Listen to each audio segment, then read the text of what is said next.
She sent her daughter-in-law to the sacred river, knowing fully well that it is dangerous. The name of the third wife was Mmirimma. Mmirimma was a very beautiful and respectful girl. She respects her husband and her mother-in-law very well. She was so homely. She does all the house chores in the house. So one day, after Mmirimma was done with her chores in the afternoon, she was resting under the tree in front of their house.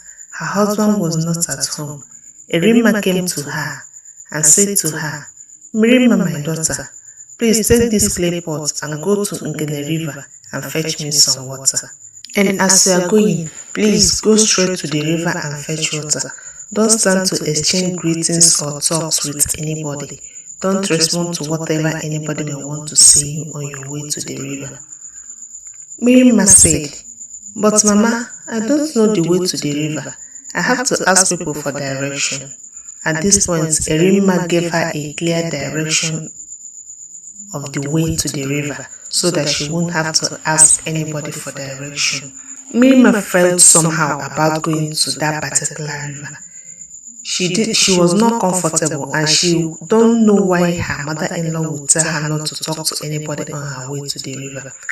But anyway, she collected the clay pot and headed to the river with the direction her mother-in-law had given to her. When Mmirimma got to the river, she saw that the river was not an ordinary river.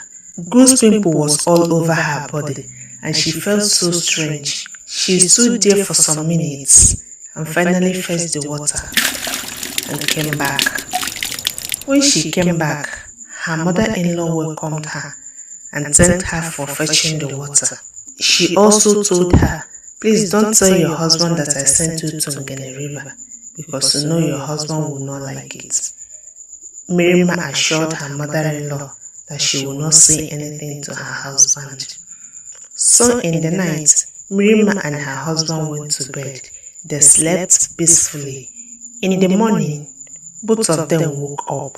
Meanwhile, Erimma, knowing fully well what she had done, was listening for when her son will scream and ask for her help, so that she will run inside and see her daughter-in-law dead. But she didn't hear the scream. She was sweeping the compound very close to the entrance to her son's room, expecting to hear her son's cry, but she didn't hear anything. Immediately she was still listening, Mmirimma stepped out from the hut. When Erimma saw her, she screamed and threw away the broom she was sweeping with and ran inside her house.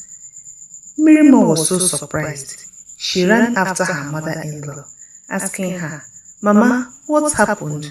Are you okay?" Erimma was ashamed of herself. She didn't know what to respond, and she was visibly shaking. She said, "My daughter, I'm okay." Mmirimma asked her, "So why were you running? Why were you so scared when I came out from my hut?" She said, "My daughter, don't mind me. I just remembered something. It's nothing. Don't take it as anything." Mmirimma shrugged and said, "It's okay, Mama." She left the hut and went to the kitchen to prepare food for the family. When Mmirimma left the room for the kitchen, Erimma was surprised. She still couldn't believe that it was Mmirimma that she saw. She wanted to confirm whether she was alive or if it was her ghost that she saw. She stood up and went out of her house and approached her son's room. When he knocked, her son came out and greeted her, "Good morning, Mama." She answered and asked her, "How are you?" He said, "Mama, I'm fine." She asked him, "How about your wife?" He told her, "My wife had woke up. She's in the kitchen." Erimma said, "Okay," and went back to her house. She was not comfortable. She was thinking why Mmirimma survived after going to River, because no young lady had ever come back from River and lived to see the light of the next day. So in the afternoon, when Mmirimma was resting in front of the house again, Erimma went to her and told her, "My daughter, You know, I don't drink water from any other river apart from the water from River. Please, this water you fetched for me, it doesn't really taste like River. I want you to be sincere with me. Please, did you fetch the water from River? Mmirimma said, yes, Mama.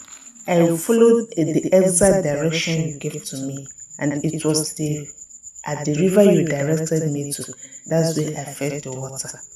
Erimma said, but there's something odd about that water. I don't really like it. I would love you to go and fetch me another water from that river. Mmirimma said, okay, Mama, no problem. Let me rest for some time. I will go and fetch you another water from the same river. Erimma was happy. Finally, when Mmirimma went to go and fetch the water, Erimma followed her from a reasonable distance. She didn't want Mmirimma to know that she was following her. She just wanted to make sure that she went to River. At last, she found out that Mmirimma really went to River to fetch the water. She was so happy because she knew that her plan will now work. Unfortunately for her, the next morning, when she was expecting her son to start screaming that his wife was dead, she didn't hear the scream again. She was walking around the compound, listening, but she didn't hear anything. She later knocked on their door, and Mmirimma opened the door. When Mmirimma opened the door, she shouted and wanted to run away. And Mmirimma called her and asked her, Mama, what is the problem? Why are you always scared this day whenever you see me in the morning? I hope there's no problem. Erimma said, there's no problem, my daughter. You know I'm getting old by the day, and some things startles me these days. There's no problem at all. Mmirimma answered, okay, Mama, what do you want to eat this morning? Erimma answered, I'm not hungry, my dear. I don't want to eat anything. I just come to check on you and your husband. Have a nice day. After that day, Erimma's attitude towards Mmirimma changed. She became so mean towards her. She hardly responds to her greeting. Sometimes she doesn't even eat the food she prepares. Uzonna noticed this and asked her mother one day, did my wife offend you in any way, Mama? Why have you changed so much towards her? You were not like this towards her and my previous wife that died. Erimma answered, she did not do anything to me, and I don't think I'm doing anything to her. If you think that I'm being mean to her, maybe it's an oversight because I still love her the same way I love her since she stepped foot into this house. Uzonna said, okay, Mama, I just said I should know in case there's something she's doing you don't like, so that I will talk to her about it. Mmirimma said, no, there's no problem at all. Your wife is a good woman. So Uzonna left. Later that day, Erimma called Mmirimma to her hut and asked her, Mmirimma, where did you come from? Mmirimma was surprised. She said, Mama, what type of question is this? You accompanied your son to come and marry me from my parents' house. Why are you asking me this now? Erimma ignored her and asked her, what is your mission in this house? Mmirimma looked at her mother-in-law and said, well, Mama, I am not ready for this conversation now. When I am ready for it, I will let you know. She said this and walked out on her mother-in-law. Her mother-in-law got upset and started shouting at her, threatening her that she will report her to her husband. But when Uzonna came back, Erimma reported to him how his wife insulted her and walked out on her. Uzonna calmed his mother down and went to his wife. His wife told her own part of the story. She called them together and told them that they have to live in peace with each other because both of them are the only ones at home. They should be in relationship as a mother and daughter and not as enemies. He told his mother that if there is anything that his wife have done to her, she should call her to order like her daughter and not to start unnecessary rivalry with her. They agreed to what Uzonna said. But Erimma never changed. Instead, her attitude towards Mmirimma got worse. At a time, Uzonna started thinking about getting a separate house so that he will go and live with his wife to avoid having more problems with his mother. But Mmirimma said that she wouldn't like to go and live somewhere else. She wanted to live in that compound because it's her husband's compound. At this time, Mmirimma was already some months pregnant for Uzonna. Most of the time, Erimma will be trying to involve her in physical combat. All her plan was to see if she could be able to make her have a miscarriage. But Mmirimma tried as much as she can to avoid her. So one day, Mmirimma decided to talk with Erimma. Mmirimma approached Erimma in her hut and told her, "Mama, there was something you asked me one day, and I told you I wasn't ready for that conversation. Today, I am ready for that conversation. Can we talk about it now?" Erimma said, "Yes, I've been waiting for you all this while to talk about it because I'm so eager to hear about it.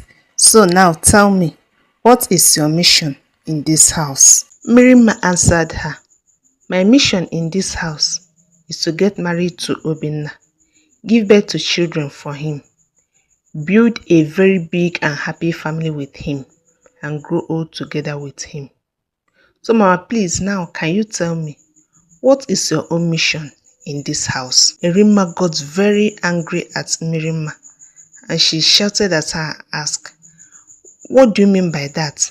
In my own house, my own husband's house, where I stayed and give birth to your husband, and you are not asking me what my mission is?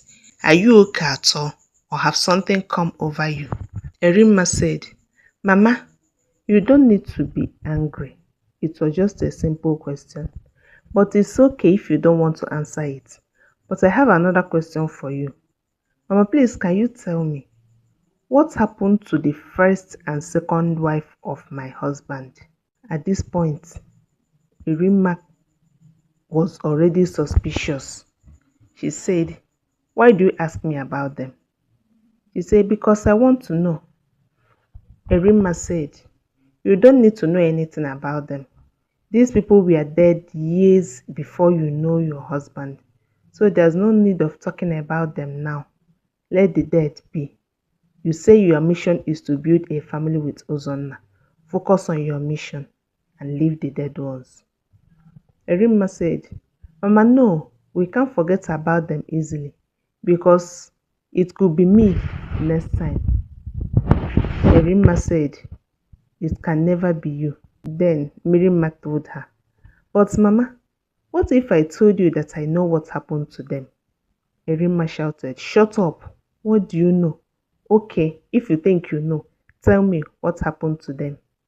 Mmirimma laughed and said, "Mama, why do you send your daughters-in-law to Ngene when you know that it is dangerous for any lady to go there?" At this point, Erimma was so shocked and surprised that someone knows her secret and that someone knows that she is the one that caused the death of her daughters-in-law. She asked Mmirimma, "How did you know about that?" Mmirimma said, "Mama, like you know me, my name is Mmirimma.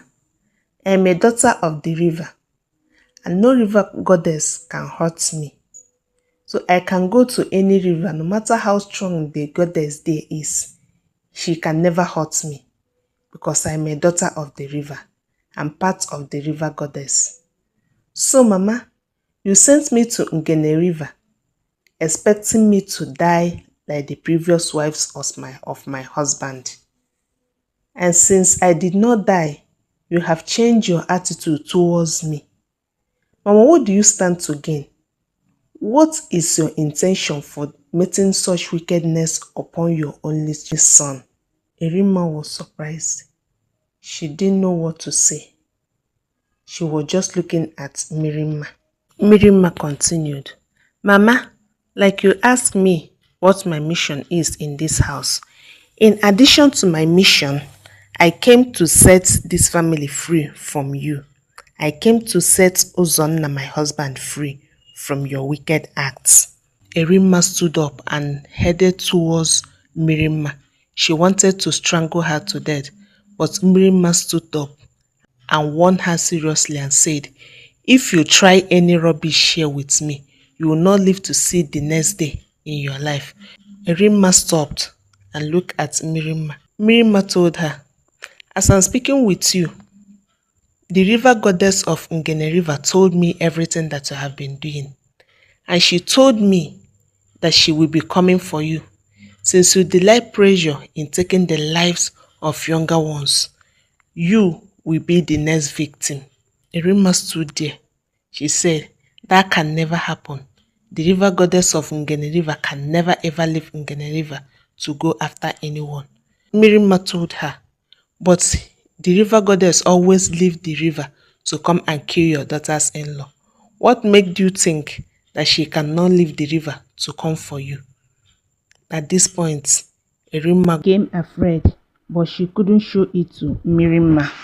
Erimma said to Mmirimma, "You and your river goddess cannot do anything to me, and you better watch your mouth, because if you dare me, you may not like the outcome." Mmirimma told her, "You should be warning yourself. You should be giving yourself that warning, because what will happen to you, you may not have mouth to talk about it. Even your time is up. Even as you try to step out from this hut, what your eyes will see, your mouth may not be able to explain it." Erimma angrily walked out of the hut. But as she stepped out of the hut, what she saw surprised her so much, and she screamed. As she screamed, Mmirimma ran outside to know what made her scream. By the time Mmirimma came out, all their compound was already flooded with river. As they were standing there, the goddess of Ngene River sprang up from the river and started talking to Erimma. She said to Erimma, "Wicked woman who derive pleasure in taking the life of younger women, today is your day. You have tried so much to kill my daughter Mmirimma, but you have failed. She is the wrong target, and she is your doom. Today, you will be the victim of what you plot for others." At this point, Erimma was shivering and pleading with the river goddess. The river goddess said, "You still have time to amend your way. I may not kill you today, but if you continue in your wickedness, I will have no other choice. When next I return here, you will not like the outcome." After saying this, the river goddess disappeared, and the river that flooded the compound also disappeared. Erimma turned to Mmirimma and said, "What should I do now?"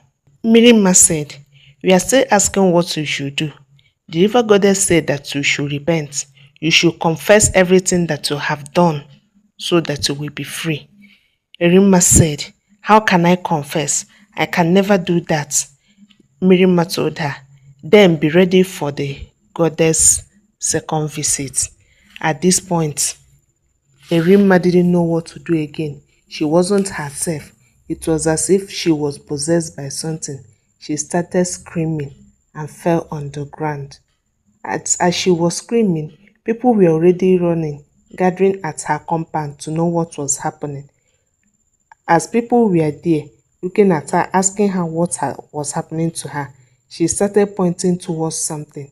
Everybody was looking at the direction she was pointing to, but they didn't see anything. She was screaming and saying, "Okay, please, have mercy on me. I will speak. I will confess." People were surprised and asking, "Who are you talking to? What do you want to confess?" Mmirimma told the people, "Calm down and just listen to her." She kept shouting, "I will confess," until at a time she started confessing. She said, "You people should not be angry with me. I was just trying to protect what is mine.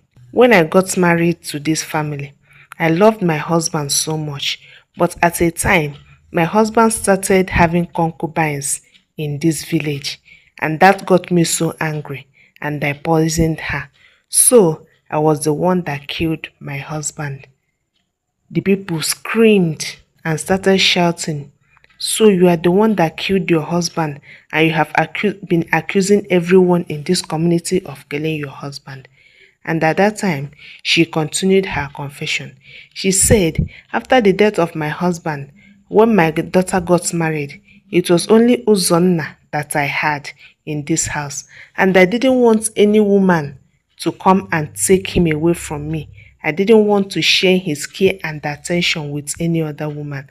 And I didn't want to stop her from getting married so that he will not feel bad. That is why I used to send every wife she marries to River so that the goddess will kill the wife. And I know that when he doesn't have any wife, I will have him all to myself." So his two wives that died, I sent them to River to fetch water, and they were killed by the river goddess. By the time he was making this confession, Uzonna have come back from work, and he was listening to all this confession. He was heartbroken. He couldn't believe that her mother was the one torturing her, putting her through grief by killing his wives. So Erimma continued, "My people, please forgive me. I didn't want to share my son with anyone, and I didn't want to share my husband with anyone. That's why I said, instead of my husband to be alive and I will be sharing with him with other women, let me kill him. And I said also, instead of me to be sharing my son with any other woman, I will not allow any woman to have him. I couldn't kill my son because he is all I have, so I resorted to killing his wives. But this wife of his, called Mmirimma, is stronger than me. I didn't know that she was a daughter of the river. I tried killing her, but she found favor in the eyes of the river goddess, which have brought me to the condition I am today. You people should forgive me. I didn't do it intentionally. I did it from a place of love for my son because I love my son so much." At this point, the people were so annoyed at her. They wanted to start beating her, but the elders stopped them. The elders sent all the people away and decided to stay back and plan on what they will do to Erimma. When they sent all the people away, they called Uzonna and asked him, "This woman is your mother. You have heard everything she did. So what do you think we can do to her? We need your permission before we do anything we can do to her." At this point, Uzonna didn't even know what to say. He hated his mother so much for all the wicked acts she committed against her. And he told the elders, "I can't even think of anything right now. You people should just decide whatever you want to do with her. But if possible, do not kill her. Let her stay alive. She is still my mother." The elders said, "Okay, since you don't want us to kill her, we are going to banish her from this community, and she will never step foot in this community again." But one of the elders said, "We don't need to do anything to her. We don't need to banish her from this community. Let us leave her to the gods. Let us leave her to the river goddess. Let the gods do whatever they pleases with her." The other elders agreed. Everybody left. Erimma stayed in her hut, feeling so lonely. After that day, a lot of people disassociated from Erimma. Even Uzonna, her son, doesn't associate with her anymore. He don't go to greet her in her hut every morning. He only greets her when they meet at the doorway or anywhere. Uzonna's wife doesn't eat together with Erimma again. She is now cooking on her own while Erimma is left to fend for herself. Erimma was feeling so lonely. She stays in her hut and cries every day. The loneliness was killing her. She tried so many times to apologize to Mmirimma and Uzonna, but they did not give her the chance. So one day, She was crying in her heart. Uzonna couldn't bear the sound of the cry of her mother, so she went into her hut. She consoled her mother and told her that he had forgiven her, but she had to amend all her evil ways. She had to release any hatred or any burden he have against anybody. Erimma agreed that she will change and she will become a better person.